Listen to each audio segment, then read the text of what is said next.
Hello everyone, welcome to Y.NGMT Equity. So in our previous class we have completed factor affecting elasticity of demand. तो last class में हमने पढ़ा था factor affecting elasticity of demand, मतलब कौन कौन से ऐसे फैक्टर्स हैं जो हमारे डिमांड को इलास्टिसिटी मतलब डिमांड की इलास्टिसिटी को अफेक्ट करते हैं। ठीक है, तो हम लोगों ने ये सब पढ़ा था और आज के वीडियो में मतलब आज की क्लास में मैं एक नया चैप्टर स्टार्ट कर रही हूँ जो कि हमारा है प्रोडक्शन कॉन्सेप्ट एंड एनालिसिस। ठीक है, तो यहाँ पे हम लोग बेसिकली प्रोडक्शन कॉन्सेप्ट जानेंगे, प्रोडक्शन का मतलब जानेंगे और हमारी बिज़नेस जो भी बिज़नेस फर्म्स होती हैं वो किस तरीके का प्रोडक्शन करती है, किस सिचुएशन में वो क्या ऑप्ट करती हैं, कैसे वो डिसीजन लेती है, ये चीज़ मैं आपको बताऊंगी। बेसिकली मैं आपको प्रोडक्शन से स्टार्ट कराऊंगी कि प्रोडक्शन होता क्या है। तो चलिए हम लोग स्टार्ट करते हैं प्रोडक्शन। तो यहाँ पे देखिए सबसे पहले मैंने आपको ये बताया है कि प्रोडक्शन का मतलब होता क्या है। तो देखिए यहाँ पे प्रोडक्शन क्या होता है, एक प्रोसेस होता है। बेसिकली अगर आप ये चीज़ समझें तो किसी भी इनपुट को मतलब कि कोई भी इनपुट को ले करके अगर आप उसको आउटपुट में कन्वर्ट कर दे रहे हैं, कन्वर्ट करके उसका एक आउटपुट जनरेट कर दे रहे हैं, मतलब बहुत सारे रॉ मटेरियल्स को आप ले करके उसका एक फिनिश प्रोडक्ट अगर आप बना दे रहे हैं, सारे रॉ मटेरियल्स को यूज़ करके आप उसको एक फिनिश प्रोडक्ट में आप कन्वर्ट कर देते हैं, तो वो आपका क्या होता है, प्रोडक्शन उसको हम लोग कहते हैं। ठीक है, तो यहाँ पे लिखा है production is a process of combining various input to produce an output for consumption. ये क्या होता है, ये एक ऐसा प्रोसेस होता है जहाँ पे हम लोग क्या करते हैं, बहुत सारे इनपुट को कंबाइन करते हैं। मतलब बहुत सारे इनपुट को हम लोग क्या करते हैं, कंबाइन करते हैं। मतलब जैसे कि आप ये चीज़ समझिए कि कोई भी चीज़ जब आप प्रोडक्ट प्रोड्यूस कर रहे होते हैं तो उस समय आपके पास बहुत सारी चीज़ों की ज़रूरत होती है। जैसे रॉ मटेरियल की ज़रूरत होती है, मशीनरीज़ की ज़रूरत होती है, काम करने के लिए ह्यूमन लेबर की आपको ज़रूरत होती है। तो इन सारी चीज़ों का यूज़ करके आप क्या करते हैं, ये एक इनपुट होते हैं, ये आपके लिए एक इनपुट की तरह काम करते हैं। जिस इनपुट का यूज़ करके आप क्या करते हैं, कुछ आउटपुट जनरेट करते हैं, कुछ आउटपुट क्या करते हैं, जनरेट करते हैं। ठीक है, तो आपने रॉ मटेरियल का यूज़ किया, रॉ मटेरियल को यूज़ करके आपने क्या किया, मतलब ह्यूमन लेबर ने हमारे क्या किया, मशीनरीज़ पे कुछ फिनिश प्रोडक्ट उन्होंने बनाई। ठीक है, जो कि क्या होंगे, जो कि यूज़ फॉर कंजम्पशन। अब प्रोडक्ट हो चाहे सर्विसेज हो, सर्विस भी अगर आप लोग देखें तो कुछ लोग सर्विस हमें प्रोवाइड करते हैं। तो सर्विस क्या करते हैं, हम लोग उनके सर्विसेज को हम लोग यूज़ करते हैं। तो एक तरीके से सर्विसेज भी हम लोग कंज्यूम करते हैं। तो प्रोडक्शन का बेसिकली मतलब यही होता है कि ये एक प्रोसेस होता है जहाँ पे हम लोग वेरियस बहुत सारे इनपुट्स को कंबाइन करते हैं एक आउटपुट जनरेट करने के लिए, एक आउटपुट को प्रोड्यूस करने के लिए। ठीक है, it is an act of creating output in the form of commodity और सर्विसेज। यहाँ पे क्या लिखा है कि हम लोग आउटपुट को जो क्रिएट करते हैं वो या तो कमोडिटी के फॉर्म में हो सकता है या तो सर्विसेज के फॉर्म में हो सकता है, which contribute to the utility of individual. अब जाहिर सी बात है कि कोई भी आउटपुट अगर आप मान लीजिए कि जनरेट कर रहे हैं, या तो आप गुड्स बना रहे हैं या फिर आप सर्विसेज प्रोड्यूस करते हैं, तो जाहिर सी बात है कि आप गुड्स बनाएं या फिर सर्विस प्रोड्यूस करें, जब आपके कंज्यूमर उसको यूज़ करेंगे तो उनको कुछ ना कुछ यूटिलिटी, इसका मतलब कुछ ना कुछ सेटिस्फैक्शन उनको मिलेगा। सपोज जैसे मान लीजिए कि आप कॉर्नफ्लेक्स अगर बना रहे हैं तो भी कॉर्नफ्लेक्स खाकर भी कंज्यूमर को सेटिस्फैक्शन मिलेगा। या फिर मान लीजिए कि आप पार्लर की आप कोई सर्विस प्रोवाइड करते हैं, जैसे मान लीजिए हेड मसाज की आप सपोज मान लीजिए कि हेड मसाज की अगर सर्विस अगर आप प्रोवाइड करते हैं तो ये एक सर्विस है जो कंज्यूमर यूज़ करके उनको क्या होगा, एक सेटिस्फैक्शन मिलेगा। ठीक है, तो इसीलिए ये बोला गया है कि it is an act of creating output in the form of commodity और services which contribute to the utility of individual. मतलब ये क्या है, ये यहाँ पे हम लोग क्या करते हैं, ये एक ऐसा एक्ट है जहाँ पे हम लोग वेरियस इनपुट को लेकर आउटपुट क्रिएट करते हैं। अब आउटपुट में हम लोग कमोडिटीज़ भी बना सकते हैं और सर्विसेज भी हम लोग बना सकते हैं। ठीक है, अब और इन कमोडिटीज़ को और सर्विसेज को यूज़ करके जो भी हमारे कंज्यूमर इनको यूज़ करेंगे उनको क्या होगा, यूटिलिटी मिलेगा। ठीक है, मतलब सेटिस्फैक्शन उनको मिलेगा। In other word it is a process in which the input are converted into output. देखिए सबसे पहले मैंने आपको यही चीज़ बताया था कि वेरियस इनपुट्स को ले करके आप क्या करेंगे, उनको आउटपुट में जब कन्वर्ट कर देंगे, तो कन्वर्ट करने के ये जो पूरा प्रोसेस होता है, जब आप इनपुट को लेते हैं और इसको कन्वर्ट कर देते हैं आउटपुट में, तो इसके बीच का होने वाला जो भी ये पूरा प्रोसेस होता है वो क्या होता है, वो उसको हम लोग बोलते हैं प्रोडक्शन। ठीक है, क्या बोलते हैं, प्रोडक्शन। तो हम लोग फर्दर देखते हैं आगे क्या चीज़ें। तो सेकंड आप देखिए मैंने यहाँ पे बताया है प्रोपोजिशन और production concept. Basically production concept हमारा कहता क्या है। तो प्रोपोजिशन और प्रोडक्शन कॉन्सेप्ट में हम लोग क्या पढ़ेंगे, देखिए मैं बताती हूँ। The basic proposition of production concept is that customer will choose product and services that are widely available and are available at low cost। तो बेसिकली देखिए प्रोडक्शन कॉन्सेप्ट का प्रपोजिशन क्या होता है कि देखिए कोई भी चीज़ अगर मान लीजिए फर्म प्रोड्यूस करती है तो फर्म का काम है प्रोडक्शन करना एंड ज़्यादा से ज़्यादा कंज्यूमर तक अपने गुड्स को प्रोवाइड कराना। मतलब कि इतना वाइडली उसका एक तरीके से उसको मार्केट में सप्लाई किया जाएगा कि ज़्यादा से ज़्यादा कंज्यूमर उसको यूज़ कर सके। ठीक है, तो यहाँ पे प्रोडक्शन कॉन्सेप्ट का प्रपोजिशन ये होता है कि कस्टमर को ज़्यादा से ज़्यादा प्रोडक्ट एंड सर्विसेज उनको मिले, मतलब कि जहाँ पर वो हैं वहाँ पे उनकी नीड वाले जो भी उनको नीड हो रहा है वो सारे प्रोडक्ट एंड वो सारे सर्विसेज उस मार्केट में अवेलेबल हो। मतलब ये कि जो भी प्रोडक्शन हो रहा है उसको इतनी उसकी रीच बढ़ाई जाए, इतनी उसकी रीच बढ़ाई जाए कि हर जगह हर मार्केट में वो अवेलेबल हो। So that customer will choose product and services that are widely available. देखिए कस्टमर क्या करते हैं, जैसे उनको कोई भी चीज़ खरीदना है तो वो ज़्यादातर वही सारी चीज़ें चूज़ करते हैं खरीदना जो उनको मार्केट में, अपने आसपास के मार्केट में ईजिली मिल जाए। तो इसी वजह से फर्म भी ये चीज़ सोचती है ना कि अगर कोई ऐसी चीज़ वो प्रोड्यूस कर रही है तो जाहिर सी बात है उसकी अवेलेबिलिटी इतनी ज़्यादा वाइड कर दे, उसकी अवेलेबिलिटी इतनी ज़्यादा वाइड कर दे कि अगर उनके कस्टमर कहीं भी रहते हों, किसी भी एरिया में रहते हों, तो उनके प्रोडक्ट वो आराम से यूज़ कर सकें, ठीक है? तो कस्टमर का क्या एम होता है, कस्टमर का गोल ये होता है कि हमारे आस-पास के शॉप पे जो चीज़ मिल जाएगी वो हम लोग यूज़ कर लेंगे, ठीक है? जो ब्रांड की हम लोग को चाय पत्ती मिल जाएगी वो हम लोग यूज़ कर लेंगे। सपोज़ फॉर एन एग्ज़ाम्पल अगर हम लोग टी लीव्स का एग्ज़ाम्पल लेते हैं तो यहाँ पे टी लीव्स के बहुत सारे ब्रांड्स होते हैं, ठीक है? अब मेरे घर में क्या होता है, टाटा प्रीमियम यूज़ होता है, बट यहाँ पे अगर आप देखिए कि मेरे घर के पास वाले शॉप पे टाटा प्रीमियम ना हो के ताजमहल अगर है, सपोज़ ताजमहल टी लीव्स है, तो वहाँ पे मैं क्या करूँगी, ताजमहल खरीद लूँगी। तो इसी वजह से कस्टमर का क्या एम होता है कि उनको उनके घर के आस-पास जो भी प्रोडक्ट एंड सर्विसेज़ अवेलेबल वो उसको यूज़ करना ज़्यादा प्रेफ़र करते हैं और जो उनको लो कॉस्ट पे मिल जाए, ठीक है? तो बेसिक प्रपोज़िशन जो होता है हमारे प्रोडक्शन कॉन्सेप्ट का वो ये होता है कि कस्टमर उन प्रोडक्ट्स एंड सर्विसेज़ को चूज़ करते हैं जो उनको बहुत ईज़िली अवेलेबल हो जाते हैं और बहुत लो कॉस्ट में उनको मिल जाते हैं। So business is mainly concerned with making as much unit which maximize profitability of a business. देखिए बिजनेस क्या होती है, is mainly concern with making as much unit. Business कोई भी बिजनेस फर्म होती है तो वो क्या करती है कि वो जिस भी चीज़ का प्रोडक्शन में इंक्लूड है, जिसमें इन्वॉल्व है, आप ये चीज़ समझिए, किसी भी कोई भी बिजनेस फर्म है अगर वो किसी भी चीज़ के प्रोडक्शन में इन्वॉल्व है तो वो चाहती है कि उस चीज़ का वो इतना ज़्यादा यूनिट कम से कम वो यूनिट को प्रोड्यूस करें जिससे उनकी प्रॉफिटेबिलिटी क्या हो, जो उनकी प्रॉफिट और बिजनेस की वो मैक्सिमाइज हो सके। देखिए बेसिकली क्या होता है कि हर फर्म का ये एम होता है कि जो भी गुड्स एंड जो भी सर्विसेज वो प्रोवाइड करते हैं वो वाइडली अवेलेबल हो। वाइडली अवेलेबल होने का मतलब क्या होता है कि बहुत दूर दूर तक अवेलेबल हो, हर मार्केट में अवेलेबल हो, हर जगह, हर स्टेट में, हर एरिया में अवेलेबल हो, ठीक है? तो इससे क्या होता है कि जैसे मान लीजिए कि मैं कोई चीज़ प्रोड्यूस करती हूँ और मेरी जो जो भी चीज़ मैं प्रोड्यूस करती हूँ वो हर मार्केट में अवेलेबल है, हर मार्केट में।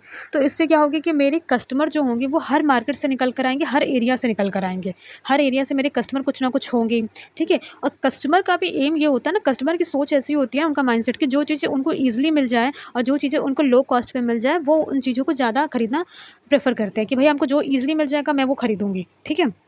तो बिज़नेस का भी ये काम होता है ना कि वो कम से कम जो भी यूनिट प्रोड्यूस कर रहे हैं, वो इतनी क्वांटिटी में उस यूनिट को प्रोड्यूस करे, उस कमोडिटी को, कमोडिटी हो, सर्विसेज़ हो, इतनी कम से कम यूनिट उसका प्रोडक्शन रखे, या फिर सर्विसेज़ हैं तो इतना ज़्यादा, मतलब प्रोडक्शन का सर्विसेज़ इतना ज़्यादा लोगों को अवेलेबल कराएँ और इतनी ईज़ी तरीके से अवेलेबल कराएँ सो दैट कि ज़्यादा से ज़्यादा उसका बेनिफिट लोग ले सकें। ठीक है? तो इनका भी, बिज़नेस फर्म का भी मेन एम ये होता है कि वो ज़्यादा से ज़्यादा कस्टमर तक अपनी रीच बना सकें, ठीक है? सो दैट कि उनको ज़्यादा से ज़्यादा प्रॉफ़िट हो।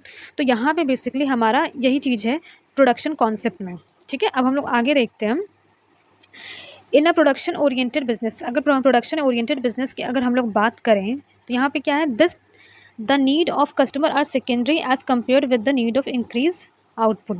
कोई भी बिज़नेस अगर मान लीजिए प्रोडक्शन ओरिएंटेड है, उनका मेन काम है प्रोडक्शन करना, तो वो कस्टमर की जो नीड होती है वो सेकेंडरी वो रखते हैं। मतलब कि जैसा आपने सुना होगा कि कोई भी ऑर्गेनाइजेशन किसी भी चीज़ को प्रोड्यूस कर रही है तो उनका मेन एम क्या होता है कि कस्टमर की नीड को पूरा करना, ठीक है? कस्टमर की नीड को पूरा करना। बट कोई भी अगर फर्म है, कोई भी बिज़नेस है, अगर मान लीजिए प्रोडक्शन ओरिएंटेड है तो उनका काम क्या होता है कि वो तो उनका मेन एम क्या होता है? उनका मेन एम होता है कि वो अपने आउटपुट को इंक्रीज़ करें। और सेकेंडली वो क्या करते हैं, मतलब सेकेंडरी पे वो क्या रखते हैं, सेकेंडरी उनका एम ये होता है कि वो कस्टमर की नीड को पूरा करे, और प्राइमरी नीड क्या होता है कि वो अपने आउटपुट को ज़्यादा से ज़्यादा इंक्रीज़ करे। जैसे मान लीजिए कि कोई फर्म है, अगर हम लोग किसी फर्म को लेकर एग्जाम्पल लें तो वो फ़र्म एक हाई ग्रोथ रेट वाली फ़र्म है, मतलब कि मार्केट में बहुत अच्छी उनकी ग्रोथ हो रही है। तो ज़ाहिर-सी बात है कि इस लेवल पे कोई भी फ़र्म अगर पहुँच जा रही है, तो वहाँ पे पहुँचने के बाद उनका एम होगा कि वो ज़्यादा से ज़्यादा प्रॉफ़िट अर्न करें, ठीक है? क्योंकि अगर आप चीज़ों को प्रोड्यूस करके अगर मार्केट में भेज रहे हो या फिर सर्विसेज़ भी कोई प्रोवाइड कर रहे हो अपने कंज़्यूमर को, तो उनकी कहीं न कहीं उनकी नीड तो पूरी हो ही रही है। उनको सैटिस्फैक्शन, यूटिलिटी तो कुछ ना कुछ मिल ही रहा है। इसीलिए वो अपना प्राइमरी जो ऑब्जेक्टिव है वो ये बना लेते हैं कि ज़्यादा से ज़्यादा उनको आउटपुट को प्रोड्यूस करना है सो दैट कि ज़्यादा से ज़्यादा वो प्रॉफ़िट गेन कर सकें, ठीक है? This approach is more effective when a business operate in very high growth market. ये ऑपरेशन करना जहाँ पे आप प्राइमरी पे क्या रख रहे हैं, अपने आउटपुट को रख रहे हो, और सेकेंडरी पे आप क्या रख रहे हो, अपने कंज्यूमर की नीड को रख रहे हो, ये वहाँ पे पॉसिबल होता है, वहाँ पे जहाँ पे हमारी जो बिज़नेस है वो एक हाई ग्रोथ मार्केट में ऑपरेट कर रही है। मतलब कि एक तरीके से देखा जाए कि हमारी बिज़नेस फर्म की जो ग्रोथ है वो बहुत अच्छी है, ठीक है, तभी तो वो हाई ग्रोथ मार्केट में वो ऑपरेट करेगी ना। तो वहाँ पे क्या होता है, जहाँ पे हमारी बिज़नेस एक हाई ग्रोथ मार्केट में ऑपरेट कर रही होती है, वहाँ पर क्या होता है कि इनका जो बिज़नेस का जो एक तरीके से ये प्रोडक्शन ओरिएंटेड कॉन्सेप्ट पे ये लोग चलते हैं। तो इनका काम क्या होता है कि ये अपने आउटपुट को ज़्यादा से ज़्यादा इंक्रीज़ करके कस्टमर की नीड को सैटिस्फाई करते हैं, जो बिज़नेस प्रोडक्शन ओरिएंटेड कॉन्सेप्ट पे डिपेंड करते हैं, ठीक है। It is a quite obvious that by producing large quantity the quality of product is not up to mark. और ये बहुत ऑब्वियस सी बात है, बहुत जेन्युइन बात है ये, कि कोई भी आप अगर एक लेमैन की तरह सोचें, ठीक है, सपोज़ एक लेमन की तरह सोचिए, और मैं एक आपको एग्जांपल देती हूँ। जैसे मान लीजिए कि आपकी हैंडराइटिंग बहुत अच्छी है, ठीक है, और आप एग्ज़ाम में लिखना शुरू करते हैं, और एग्ज़ाम की जो कॉपी है वो 32 पेजेस की है। तो आप अगर कभी नोटिस करिए तो फर्स्ट पेज पे जो आपकी राइटिंग होती है और जो लास्ट पेज पे जो आपकी राइटिंग होती है, वो दोनों 2 तरीके की होती है। फर्स्ट पेज वाली इतनी क्लीन और क्लियर हैंडराइटिंग होती है कि वो कोई भी अच्छे से पढ़ के समझ सकता है, एंड लास्ट पेज वाली जब आप राइटिंग देखेंगे तो वो बहुत ही ज़्यादा ख़राब हो चुकी रहती है। पेज के मतलब एग्ज़ाम एंड होते-होते तक, वो पेपर ख़त्म होते तक आपका लास्ट पेज पे क्या होती है, हैंडराइटिंग बहुत ख़राब हो चुकी रहती है। तो क्यों हो चुकी रहती है? क्योंकि आप इतना ज़्यादा उस वक़्त लिख रहे हैं ना, कि लिखते वो चीज़ ख़राब हो जाती है। इतना ज़्यादा आप उसको उस वक़्त आपको लिखना पड़ता है एग्ज़ाम में। उसी तरह अगर आप फ़र्म के पर्सपेक्टिव से अगर आप सोचें, तो यहाँ पर क्या होता है, कोई भी फ़र्म अगर आप मान लीजिए बहुत हद से ज़्यादा प्रोडक्शन कर रही है, बहुत हद से ज़्यादा गुड्स और सर्विसेज़ प्रोड्यूस कर रही है, तो वहाँ पे क्या होगा, चांसेस होते हैं कि वो जो चीज़ प्रोड्यूस कर रही है, उस गुड्स और सर्विसेज़ की क्वालिटी में इफ़ेक्ट पड़ जाए, मतलब कुछ ना कुछ इफ़ेक्ट आ जाए उस क्वालिटी में, उसकी क्वालिटी में। तो यहाँ पे चांसेस होते हैं कि अगर आप लार्ज क्वांटिटी में आप प्रोडक्शन अगर मान लीजिए कर रहे हैं, तो वहाँ पे प्रोडक्ट की क्वालिटी जो है, ज़रूरी नहीं है कि वो अप टू मार्क हो। यहाँ पे चांसेस ज़्यादातर ये होते हैं कि आप प्रोडक्शन लार्ज क्वांटिटी में कर रहे हैं, बट क्वालिटी वहाँ पे आपकी गिर जाए, ठीक है। तो ये हमने ये जाना कि अगर मान लीजिए कि अगर हमारी कोई भी business firm high growth market में अगर काम करती है, और हमारी वो जो बिज़नेस है वो एक अच्छा लेवल अपना पा चुकी है मार्केट में, तो ऐसे केस में उनका ये सोचना हो जाता है कि वो ज़्यादा से ज़्यादा आउटपुट को प्रोड्यूस करके अपने कंज्यूमर की नीड को सैटिस्फाई करें, ठीक है। ऐसे केस में ज़्यादा प्रोडक्शन करना उनका प्राइमरी ऑब्जेक्टिव हो जाता है, और कंज्यूमर की नीड को पूरा करना वो सेकेंडरी ऑब्जेक्टिव हो जाता है ऐसे केस में। तो यहाँ पे चांसेस ये होते हैं कि अगर बिज़नेस फ़र्म हद से ज़्यादा प्रोडक्शन कर रही है, तो ऐसे केस में प्रोडक्ट की क्वालिटी भी ख़राब हो सकती है, ऐसे चांसेस होते हैं। नाउ प्रोडक्शन, तो अब हम लोग प्रोडक्शन के बारे में पढ़ेंगे। तो बेसिकली प्रोडक्शन का मतलब क्या होता है, तो प्रोडक्शन एक ऐसा प्रोसेस होता है ट्रांसफॉर्मेशन का, मतलब कि यहाँ पे ट्रांसफॉर्म किया जाता है जो भी हमारे इनपुट्स होते हैं और जो भी आप कह सकते हैं फैक्टर्स ऑफ प्रोडक्शन होते हैं, इनको ट्रांसफॉर्म किया जाता है इकोनॉमिक गुड्स में, मतलब वो सारे गुड्स जिनको सेल किया जाता है, जो हमारे फिनिश प्रोडक्ट बन के जो निकलते हैं, ठीक है, जिनको इकोनॉमी में हम लोग क्या करते हैं, जिनका सेल करते हैं। तो ये हमारा प्रोडक्शन होता है। इसका मतलब ये इकोनॉमिक गुड्स का मतलब बेसिकली ये होता है कि वो सारे गुड्स जो हमारे ह्यूमन वांट्स को वो यूटिलिटी प्रोवाइड करे, ह्यूमन वांट्स को सेटिस्फाई करे। अगर कस्टमर को अगर हम लोग गुड्स सेल कर रहे हैं मार्केट से, तो जो भी वो गुड्स लेकर जा रहे हैं उनको वो गुड्स यूटिलिटी प्रोवाइड करें, ठीक है। तो प्रोडक्शन का बेसिकली मतलब क्या होता है कि यहाँ पे इनपुट को आउटपुट में ट्रांसफॉर्म किया जाता है फिनिश प्रोडक्ट को बनाने के लिए, ठीक है। तो प्रोडक्शन क्या होता है, production is a process of transformation of the factor of production into economic good, ठीक है। तो यहाँ पे क्या लिखा है कि प्रोडक्शन क्या होता है, जब process of transformation of the factor of production, factors of production को ट्रांसफॉर्म किया जाता है, फैक्टर्स ऑफ प्रोडक्शन को क्या किया जाता है, ट्रांसफॉर्म किया जाता है इकोनॉमिक गुड्स में। मतलब इकोनॉमिक गुड्स क्या, कि वो सारे गुड्स जो हमारे ह्यूमन वांट्स को, मतलब कि ह्यूमन वांट्स को सेटिस्फाई करते हैं, ह्यूमन को यूटिलिटी प्रोवाइड करते हैं, आपके कस्टमर्स को यूटिलिटी प्रोवाइड करते हैं जब वो मार्केट से उस चीज़ को परचेज करते हैं तब। एंड फैक्टर्स ऑफ प्रोडक्शन क्या होता है, यहाँ पे अगर आप देखिए तो लैंड, लेबर, कैपिटल, एंटरप्रेन्योरशिप होता है, ठीक है। तो इन सब चीज़ों का यूज़ करके, मतलब कि आप लेबर का यूज़ करेंगे, लैंड का आप यूज़ करेंगे, ठीक है, और रॉ मटेरियल्स का यूज़ करेंगे, कैपिटल आप इन्वेस्ट करेंगे। तो इन सब चीज़ों का यूज़ करके आप क्या करते हैं, जो भी आपका रॉ मटेरियल होता है इनको ट्रांसफॉर्म करते हैं एक फिनिश प्रोडक्ट में। तो ये क्या होता है, प्रोडक्शन होता है। प्रोडक्शन की अगर आप बात करें, सपोज मान लीजिए कि आप अपने लिए कुछ बना रहे हैं, वो सेल के पर्पज़ के लिए आप नहीं बना रहे हैं, ठीक है, आप अपने लिए कुछ बना रहे हैं। तो जब जब तक वो सेल के पर्पज़ के लिए नहीं है, तब तक वो प्रोडक्शन नहीं माना जाएगा। मतलब ये कि प्रोडक्शन का बेसिकली मतलब जुड़ा होता है कि कोई भी चीज़ आप मैन्युफैक्चर कर रहे हैं जस्ट फॉर सेल, ठीक है, जस्ट फॉर सेल उसका प्रोडक्शन आप कर रहे हैं मार्केट में, तो वो हमारा क्या होता है, उसको हम लोग बोलते हैं सिंपल लैंग्वेज में production. So in the term of production analysis we are dealing with the physical relationship between input and output. So in the term of production analysis अगर हम लोग पढ़ें तो यहाँ पे क्या होता है कि बेसिकली फिजिकल रिलेशनशिप बताया जाता है किसके बीच में, इनपुट एंड आउटपुट के बीच में फिजिकल रिलेशनशिप को बताया जाता है। मतलब यहाँ पे इनपुट एंड आउटपुट का बीच का फिजिकल रिलेशनशिप कैसे होता है, देखिए बेसिकली जो भी रॉ मटेरियल्स होते हैं आप उनको मशीनरीज में डालते हैं, मशीनरी में डालने के बाद वो क्या होता है फिनिश प्रोडक्ट बन के निकलते हैं।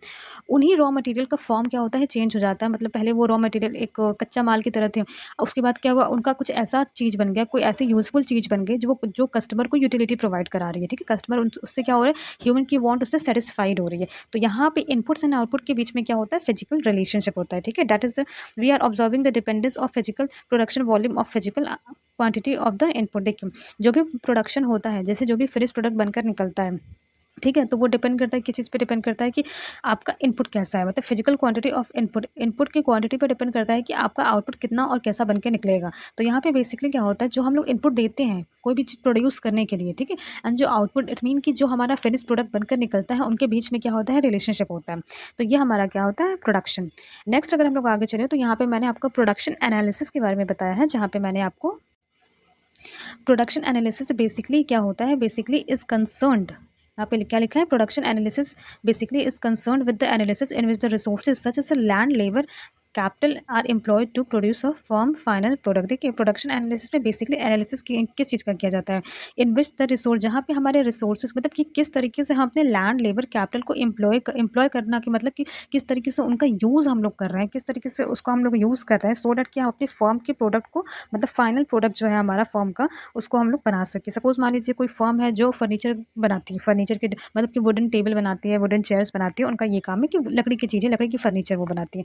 तो उनका काम क्या, उनका वहाँ पे हम लोग क्या एनालिसिस करेंगे कि वो किस तरीके से अपने रॉ मटेरियल्स को, किस तरीके से लेबर को, कितने लेबर यूटिलाइज़ कर रहे हैं, उनकी जो फर्म है जहाँ पे वुडन फर्नीचर बनते हैं, जहाँ पे वुडन फर्नीचर का काम होता है, वहाँ पे वो कितना कैपिटल इन्वेस्ट कर रहे हैं। तो बेसिकली एनालिसिस यहाँ पे ये किया जाता है किस तरीके से लैंड का यूज़ किया जा रहा है, कितने लेबर यहाँ पे लगाए गए हैं, कैपिटल कितना इन्वेस्ट हुआ है अपने फाइनल प्रोडक्ट को बनाने के लिए। तो production analysis basically is concern with the analysis in which the resources such as land, labour and capital are employed to produce a form final product. यहाँ पे क्या किया जाता है, एनालिसिस किया जाता है जहाँ पे हमारे जो रिसोर्स होते हैं लैंड, लेबर, कैपिटल, इन सब चीज़ों को एम्प्लॉय किया जाता है तो प्रोड्यूस फॉर्म के फाइनल प्रोडक्ट को प्रोड्यूस करने के लिए।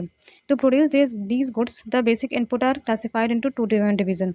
इन गुड्स को प्रोड्यूस करने के लिए जो बेसिक क्लासिफिकेशन जो है, मतलब बेसिकली इनपुट्स जो है वो क्या हुआ दो तरीके से क्लासीफाई किए जाते हैं, मतलब कि डिवाइड किए गए हैं दो तीन तरीके से।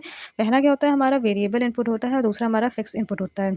ठीक है, मतलब आप ये देखिए कि हमारे इनपुट्स क्या होते हैं, हमारे इनपुट्स क्या होते हैं दो तरीके के होते हैं। पहला हमारा क्या होता है वेरिएबल इनपुट होता है, दूसरा हमारा क्या होता है फिक्स इनपुट होता है। ठीक है, तो हम लोग आगे देखते हैं। देखिए वेरिएबल इनपुट बेसिकली होता क्या है, यहाँ पर आप ये चीज़ देखिए वेरिएबल इनपुट क्या होता है, वो सारे इनपुट जो हमारे शॉर्ट रन में चेंज हो सकते हैं, मतलब शॉर्ट रन में भी चेंज हो सकते हैं एंड लॉन्ग रन में भी चेंज हो सकते हैं। मतलब शॉर्ट रन में तो चेंज हो ही सकते हैं क्योंकि फिक्स्ड इनपुट जो होते हैं वो हमारे शॉर्ट रन में नहीं हो सकते, लेकिन वेरिएबल हमारे short run as well as long run दोनों में चेंज हो सकते हैं। ठीक है, those input which can be change in short run और long run that are variable input. जैसे कि एग्जाम्पल के तौर पर मैं आपको बताऊँ कि सपोज मान लीजिए कि हमारी एक फॉर्म है जहाँ पे हम लोग वुडन चेयर्स हम लोग बनाते हैं। ठीक है, वहाँ पे क्या हुआ कि हमारा ऑर्डर आया कि 500 उनको चेयर की ज़रूरत है, जो हमारे कस्टमर है, तो 500 चेयर का उन्होंने पेमेंट किया। प्रॉब्लम यहाँ पे ये है कि हमारे पास लेबर इतने नहीं है कि वो बना सके, मतलब कि 500 चेयर का काम 10 दिन के अंदर पूरा हो सके, इतना लेबर नहीं है। तो 500 जो चेयर का काम है जो 10 दिन के अंदर हम लोग को क्या करना है पूरा करना है 10 दिन के अंदर। तो इसके लिए हमें क्या है लेबर की ज़रूरत है, और पहले से हमारे पास कितने, हमारे पास पहले से 10 लेबर हैं। ठीक है, 10 लेबर हैं और हमारे पास रॉ मटेरियल भी इतना नहीं है। तो हम लोग क्या करेंगे, जो हमारे लेबर होंगे हम अपने लेबर को इंक्रीज़ करेंगे। ठीक है, तो लेबर एंड रॉ मटेरियल को भी इंक्रीज़ करेंगे। तो लेबर एंड रॉ मटेरियल ये दो चीज़ ऐसी होती है, मतलब दो ये फैक्टर्स ऐसे होते हैं, दो इनपुट्स आप इनको कह लीजिए, दो इनपुट ऐसे होते हैं जो शॉर्ट रन में वेरिएबल होते हैं। क्या आपका होता है यहाँ पे, जो आपका लेबर होता है वो एंड जो आपके लेबर होते हैं वो एंड जो आपका रॉ मटेरियल होता है वो आपका क्या होता है, ये दो ऐसे चीज़ होते हैं जो कि क्या होते हैं आपके शॉर्ट रन में, मतलब कि शॉर्ट रन में ये इनपुट जो होते हैं वेरिएबल नेचर के होते हैं, इनको आप घटा या बढ़ा सकते हैं। ठीक है, जैसे कि मान लीजिए आपके पास 10 लेबर थे, आपने 10 लेबर और हायर कर लिए तो आपके टोटल लेबर हो गए कितने 20। ठीक, अब आपने देखा कि आपके पास 10 दिन के बाद से कोई और दूसरा ऑर्डर आ नहीं रहा है इतनी लार्ज क्वांटिटी प्रोड्यूस करने का, तो आपने क्या किया लेबर को हटा दिया कि नहीं आपको ज़रूरत नहीं है भाई, आप जितना वेजेस उनको दे पाएंगे उतने ही लेबर को तो हायर करेंगे ना, है कि नहीं।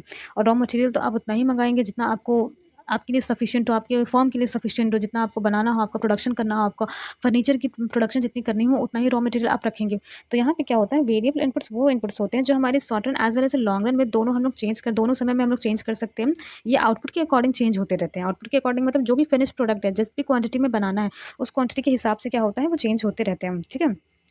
सेकंड है हमारा फिक सेकंड है हमारा फिक्स इनपुट। तो फिक्स इनपुट क्या होता है, देखिए फिक्स इनपुट वो इनपुट्स होते हैं जो हमारे शॉर्ट रन में क्या होते हैं, कांस्टेंट होते हैं। मतलब कि फिक्स इनपुट को आप शॉर्ट रन में चेंज नहीं कर सकते, फिक्स इनपुट को आप बस लॉन्ग रन में ही चेंज कर सकते हैं। जैसे कि मान लीजिए कि आपका क्या है, आपका लैंड है, ठीक है, बिल्डिंग है, कैपिटल है, तो ये सब क्या होते हैं, ये सब फिक्स इनपुट होते हैं जो सिर्फ लॉन्ग रन में ही चेंज हो सकते हैं। जैसे मान लीजिए कि मशीनरीज है, आप वुडन फर्नीचर का प्रोडक्शन कर रहे हैं और आपको और भी मशीनरीज लगानी है, तो मशीनरी लगाना शॉर्ट रन का तो काम नहीं है कि शॉर्ट रन में, क्योंकि मशीनरीज लगाने में बहुत इन्वेस्टमेंट होता है, इसीलिए मशीनरीज़ को इंस्टॉल शॉर्ट रन में नहीं किया जा सकता है, लॉन्ग रन में किया जा सकता है। सेकंड एग्जांपल अगर हम लोग लें तो बिल्डिंग का अगर आप एग्जांपल लें, तो बिल्डिंग एक ऐसी चीज़ है जो लॉन्ग रन में ही बन के तैयार होती है। बिल्डिंग बनाने के लिए आप ये नहीं कह सकते कि आपने अपनी पहली बिल्डिंग तोड़ दी और फिर सोचा कि 5 दिन के अंदर हम दूसरी बना दें, तो ये चीज़ पॉसिबल नहीं है। ये आपके लॉन्ग रन में ही पॉसिबल है।